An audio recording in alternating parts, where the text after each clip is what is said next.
Die Anzahl der Luxemburgisch-Kurse hier in Luxemburg wächst konstant an, was sehr erfreulich ist. Von 2008 bis 2009 haben wir einen Zuwachs von insgesamt 30% verzeichnen können. Sicher geht dieser Zuwachs auch mit gewissen Änderungen und Regelungen einher, welche die luxemburgische Regierung diesbezüglich getroffen hat. Zum Beispiel was die Annahme der luxemburgischen Staatsbürgerschaft oder den sogenannten Muttersprachentest Letzeburgisch angeht. Wir bieten einen Standardkurs Letzeburgisch an, aber auch einen Konversationskurs. Es gibt auch einen Rechtschreibe-, einen Orthographiekurs, wobei sich dieser mehr an diejenigen richtet, die das Luxemburgisch bereits beherrschen, aber auch an Luxemburger selbst. Und es gibt noch das sogenannte Zertifikat in luxemburgischer Sprache und Kultur, das man bei uns absolvieren kann. Well ech schaffen das wichtig Leiit ze verstoen an ech wohnen Zter 8 Joer ball 8 Joer ja an schwëllen ja Letzeburgich kënnen schwätzen an och méi Vokabulär ze kreien an alles verbesseren. Ich fënne so normal, dats wie eng Formül vun Integration auch.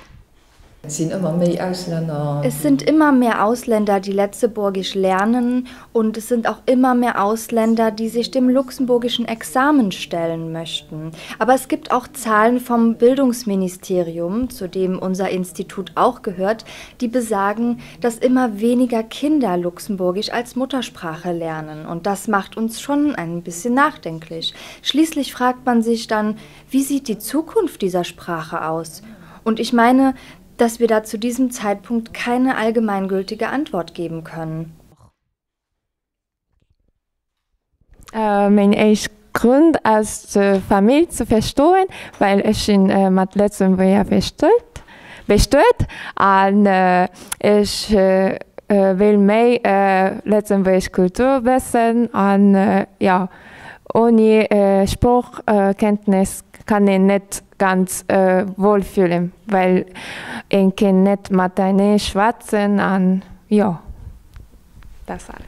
Du hast ja auch Erfahrungen gemacht, für das mehr Leute. Auch wenn wir allgemein einen Zuwachs an Teilnehmern an Luxemburgisch-Kursen verzeichnen können, müsste meiner Meinung nach vor allem im Bereich der Frontalier, das heißt der Grenzgänger, etwas getan werden. Ich halte es für sinnvoll, wenn sich alle Grenzgänger in Luxemburg auch einige Grundkenntnisse der luxemburgischen Sprache aneignen würden. Schließlich ist es in alltäglichen Situationen von Vorteil, wenn man sich verständigen kann. Es sollte ebenso sein, dass der eine wenigstens versteht, was der andere sagt. Ich denke auch, dass es für viele Luxemburger fast schon frustrierend ist, wenn man in ein Geschäft geht hier in der Stadt und es als selbstverständlich angesehen wird, dass Französisch gesprochen wird und nicht Luxemburgisch.